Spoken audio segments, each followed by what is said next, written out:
한국 내에서 금리 인하를 역대 최저치로 낮췄습니다. 금리 인하를 하게 되면 여러분 다 아시겠지만 부동산 투자자 관점에서 볼 때는 이게 도움이 될까요? 부동산 가격이 상승할까요? 아니면 하락할까요? 과거의 통계치를 보더라도 역대 금리를 인하시켰을 경우에는 담보대출의 이자도 적게 되고 또 그러다 보니까 투자자들의 수요가 많아지고 또 투자자들의 수요가 많기 때문에 가격이 자연스럽게 상승하는 그런 과거 데이터들이 있습니다. 방금 전에 홍규영 아나운서가 얘기한 대로 이 금리 인하를 여러분이 눈여겨서 보셔야 될 점이 바로 부동산의 투자자의 관점이라고 본다면 대단히 중요한 신호탄이다. 바로 가격 상승을 위한 신호탄이고 왜 더더욱 이 부분이 더 중요하냐면 이번에 금리 인하를 이번으로 끝나는 게 아니라 추가 금리를 더 인하하겠다고 총재가 이렇게 얘기를 했습니다. 그렇기 때문에 여러분은 이 대목을 중요시 여기셔야 된다는 겁니다. 역대로 보면 지금 최저치죠. 1.25%인데 중요한 거는 이 1.25%에서 더 아래로 1% 아래까지도 떨어질 수 있다는 것을 시사한 바 있습니다. 따라서 이 금리가 오히려 오르는 것보다는 내릴 수 있는 하방 경직수 하방으로 떨어질 수 있는 그런 모습을 보여주고 있다. 더 재미난 뉴스는 뭐냐면요. 해외 투자 은행들 9곳 중에 7곳, 그건 한 70% 되죠. 어마어마한 투자 은행 전문가들이 0%까지, 그게 뭐 0.7%가 될지 0.8%가 될지 모르겠습니다만 0% 진입도 가능하다까지 그들은 예측하고 있습니다. 내년에 정말로 어떤 일이 벌어질지 한번 지켜두고 봐야 될 것 같습니다. 그렇다면 부동산 어떻게 될까요? 대단히 좋은 뉴스라고 할 수 있을 것 같죠. 문제는 뭐냐면 시중의 은행 금리인 거죠. 이제 2%대 이 은행 적금 금리는 또 옛말이 되겠죠. 씨가 말라가고 있답니다. 그래서 결국 그 안전 투자를 선호하시는 분들이 어디에 투자를 하셨죠? 결국 DLS라든가 DLF라든가 금리를 4%까지 주겠다는 말에 현혹이 돼서 그쪽에 투자를 해서 6개월 만에 2억이 정말 100만 원, 200만 원 남지 않는 그런 깡통 계좌가 되는 그런 사태가 지금 벌어졌던 것입니다. 안전 투자, 갈 곳이 없는 거죠. 자, 1% 은행 적금 금리라면 과연 투자 가치가 있을까요? 은행에다 돈을 과연 맡겨둘 이유가 있을까요? 은행에 두기보다는 그래서 실물 자산에 투자하는 게 현명한 거라고 저는 말씀드리고 싶습니다. 이 뉴스도 좀 어떻게 보면 충격적이고 의미 있는 뉴스죠. 우리나라가 OECD 전체 국가 중에 지금 꼴찌 수준이다. 마이너스 물가 상승률 0.4%, 마이너스 0.4. 굉장히 커다란 정말 꼴찌 수준인 게 주요 20개국, G20이라고 그러죠. 그 평균 물가 상승률이 3.2%랍니다. 이 3.2%가 되는데 우리나라는 마이너스 0.4%. 말 그대로 이것 때문에 디플레이션에 관련된 얘기들이 자꾸 나오는 겁니다. 디플레이션에 대한 우려의 목소리가 계속 높아지자 말 그대로 우리나라 기획재정뿐만 아니라 정부에서 심각하게 받아들이고 경기 부양을 위해서 여러 가지 지금 방안들을 모색하고 있습니다.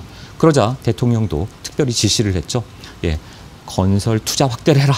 경기를 빨리 부양시켜라. 경기 진작을 시켜야 된다. 그러면서 재정 지출을 확대해라. 말 그대로 돈을 풀라는 얘기입니다.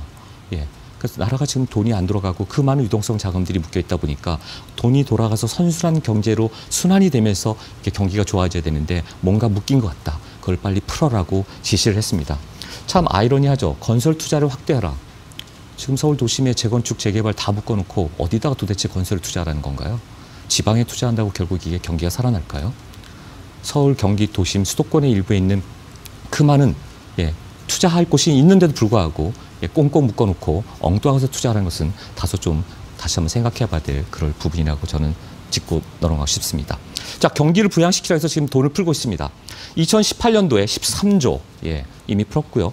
올해 25조 그리고 내년에 25조 이거 다 토지 보상부입니다. 이게 63조인데요. 이거 말고도 저번에 인천 녹물 사태로 인해서 32조 풀죠. 그러면 95조 원입니다.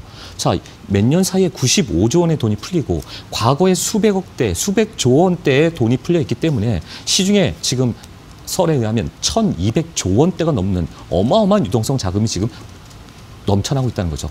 그 돈이 갈 곳을 잃는 거죠. 좀 이게 분산 투자가 돼서 나라의 돈이 좀 돌고 선순환이 돼야 되는데 안 가고 다 그게 묶여있기 때문에 디플레이션 얘기가 나오고 지금 물가는 거꾸로 마이너스 0.4%가 되고 경기가 안 좋다는 얘기가 나오고 있는 것입니다. 그 갈 곳 없는 돈들 결국 어디로 갈까요? 경기가 불안한 것이 국내 정세뿐만 아니죠. 예, 그러다 보니까 금, 달러 표시 자산이라든가 실물 자산, 그러다 보니까 이쪽이 전부 다 부동산과 관련된 실물 자산 쪽에 다 투자처로 가게 마련인 거죠. 예, 여러분 지금 북한에서는 미사일로 계속 여러 가지 자기네들의 어떤 그 타국과 협상에 대해서 계속 돌파구로 찾으려고 불안감을 고조시키고 있고, 또 코스피 지수는 2000선에서 왔다 갔다 하면서 지난주 금요일 날 2060.69포인트, 예, 지난번에 그 밑에까지 추락했다가 다시 오르락 내려가고 여전히 불안감을 보이고 있고요. 또 그러다 보니까 사람들이 금, 예, 골드바나 실버바까지, 예, 이 은까지 지금 투자를 하고 있는 거죠. 차떼기 투자도 나왔다는 얘기가 들리고, 심지어 우리나라 은값은 국제 시세보다 무려 10%가 비싼데도 불구하고 없어서 못 팔고 있을 정도다. 은 투자를 1년 만에 18배가 상승하는 그런 투자처로서 또 각광받고 있다. 예, 골드바뿐만 아니라 은 투자까지 이렇게 확대되고 있다는 점. 근데 시중엔 통화량이 증가하고, 또 그러다 보니까 추가 금리 인하까지 얘기가 나오니까 사람들이 결국 투자처를 어디로 할 것인가, 예, 부동산으로밖에 돈이 몰릴 수 없다는 것을 강조해드리고 싶습니다. 또 때마침 여러 가지 나라가 규제 정책을 쓰고 있는데요. 그중에서 또 분양가 상한제 얘기가 나오니까 로또 아파트, 이 로또 광풍이 좀 불다시피 아파트에 불고 있죠. 로또 수요가 많아지고 아파트 수요가 많아지면서 결국 전세 월세값도, 여러분 최근 현장에 한번 가보십시오. 전세값이 계속해서 상승하고 있습니다. 예, 전세값이 상승하면서 어떻게 됩니까? 특정 지역 청약 과열지구가 더 많이 생겨나고, 또 사람들이 새 집에 대한 수요가 많으니까 한 5년 이내에 된 신규 아파트 분양의 어떤 그런 수요가 많아지고 사람들이 거래를 하기 시작합니다. 그러다 보니까 뭐 최근에 여러 가지 강남구와 용산, 마포, 성동 이런 일대에 또 무슨 국토부에서 조사까지 나가고, 어떻게 보면 좀 코미디스러운 일인 거죠. 저절로 나타날 수밖에 없는 현상을 두고 그거 현장 조사한다고 그게 무슨 부동산 값이 잡힙니까?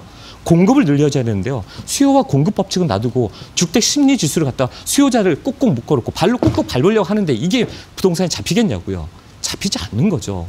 아까처럼 건설 투자 확대를 하러 간다면 과감하게 사람들이 필요한 곳에 공급을 풀어주면 되는 겁니다. 근데 그거를 거꾸로 가고 있기 때문에 계속해서 주택 구매 심리 지수는 계속 올라가고 있고, 예, 수요 심리는 계속 올라가기 때문에 수요를 잠재울 수 없다. 따라서 가격은 올라갈 수밖에 없다. 자, 그러다 보니까 연속 지금 16주, 17주 꺾일 줄 모르고 상승하고 있습니다. 이 상승세 과연 꺾일까요? 이런 상승 타이밍에 자, 더 늦지 않았을까? 그런 여러분 고민이 된다면 한번 세미나에 참석해 보십시오. 왜 투자를 해야 되고 어디에 투자해야 되는지.